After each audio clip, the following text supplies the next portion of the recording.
Welcome to my video. Praktik baik pembelajaran berdiferensiasi dengan metode Sign Art. Assalamualaikum warahmatullahi wabarakatuh. Perkenalkan, nama saya Siti Nurjana. Saya mengajar di SD Negeri 001 Kepunuhan Hulu, Kecamatan Kepunuhan Hulu, Kabupaten Rokan Hulu. Di SD Negeri 001 Kepunuhan Hulu memiliki 13 rombongan belajar dan memiliki jumlah peserta didik sebanyak 297. Di sekolah kami telah menerapkan pembelajaran kurikulum merdeka sejak tahun ajaran 2022-2023. Pendekatan atau model pembelajaran yang tepat digunakan adalah pendekatan pembelajaran berdiferensiasi. Didik memiliki gaya belajar, kecepatan belajar, dan kekuatan yang berbeda-beda. Pembelajaran berdiferensiasi mengakui keunikan setiap peserta didik dan memberikan kesempatan kepada mereka untuk belajar dengan cara yang sesuai. Dengan demikian, pembelajaran menjadi lebih bermakna dan menyenangkan.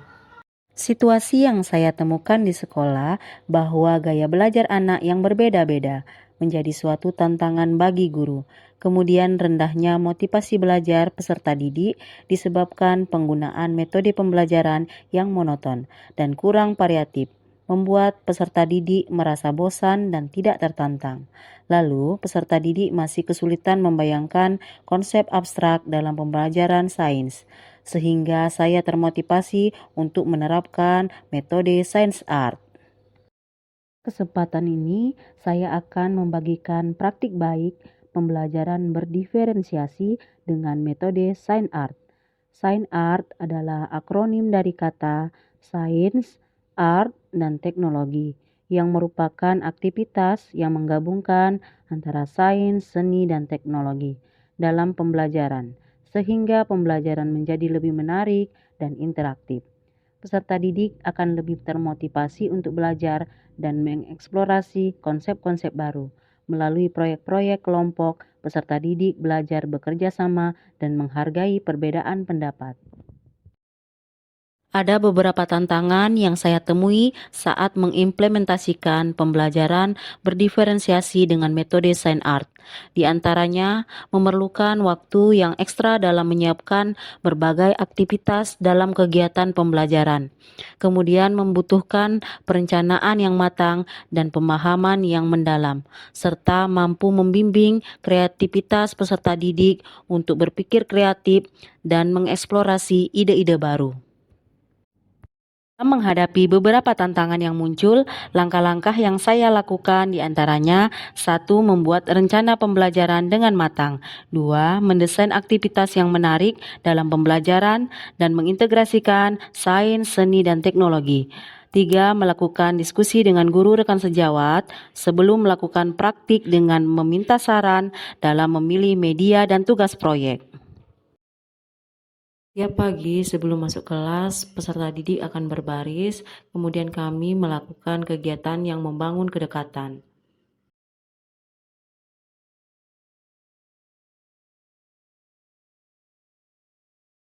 Warahmatullahi wabarakatuh.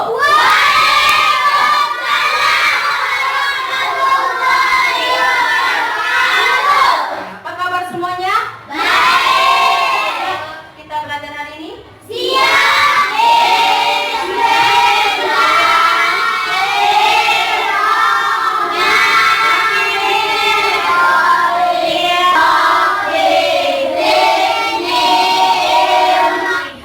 teman samping kanan dan kiri kalian. Ada yang tidak hadir? Ada. Siapa? Salsa. Kenapa Salsa nggak hadir? Salsa ya. Kita doakan sama-sama semoga Salsa cepat sembuh. Indonesia, tanah airku, tanah tumpah. Kelas 5.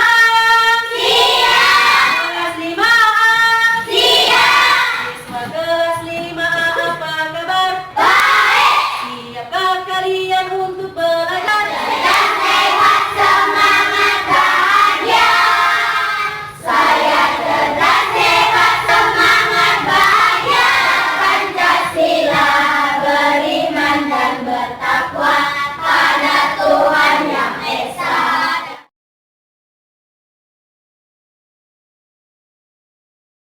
Guru bersama peserta didik bersama-sama membuat kesepakatan kelas.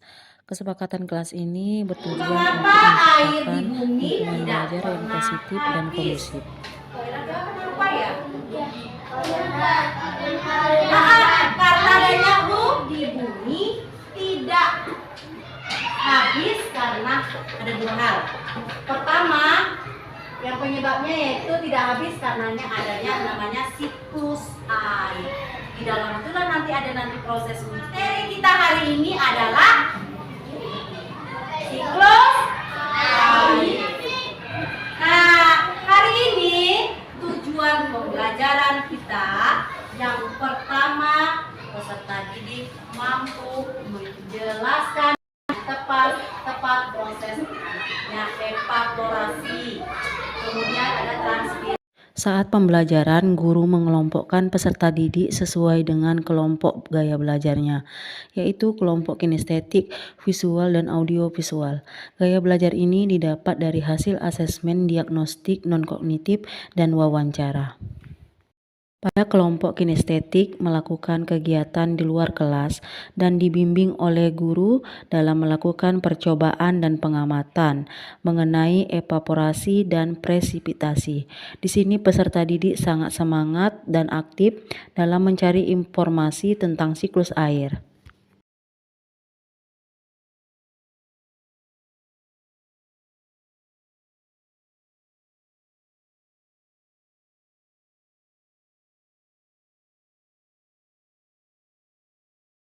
Selanjutnya, kegiatan tugas proyek. Masing-masing kelompok memiliki proyek yang berbeda-beda, di mana kelompok kinestetik membuat media 3D spin siklus air. Untuk kelompok visual membuat poster dari Canva. Kelompok audiovisual 1 membuat video animasi dengan Canva, dan kelompok audiovisual 2 membuat video konten.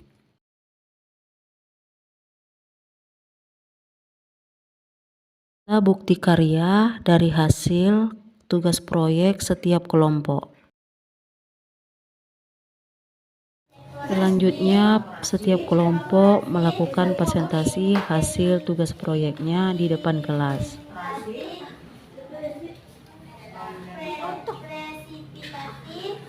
Kegiatan selanjutnya, saya membagikan lembar soal asesmen formatif.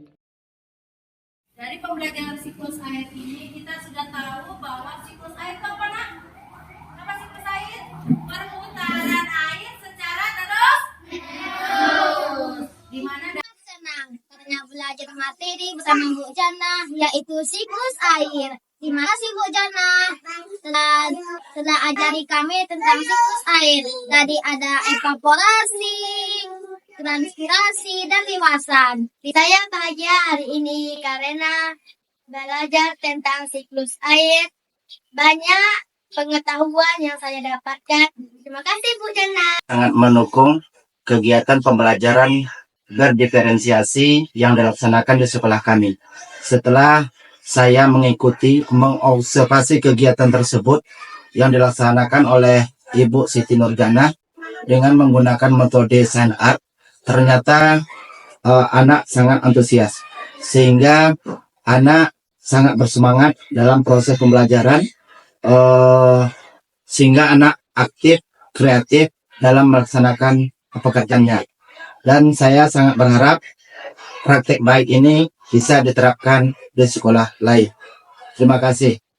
Baik yang dilakukan oleh Ibu Siti Nurjana menginspirasi saya untuk melakukan pembelajaran berdiferensiasi materi siklus air di kelas.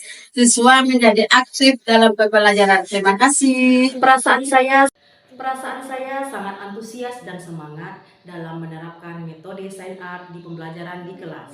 Karena respon peserta didik yang terlibat aktif, semangat, serta menunjukkan pemahaman terhadap materi siklus air yang baik. Jadi saya harapkan Bapak Ibu guru semuanya terinspirasi dan mau menerapkan metode Sign Art di pembelajaran di kelasnya. Saya akhiri dengan wassalamualaikum warahmatullahi wabarakatuh.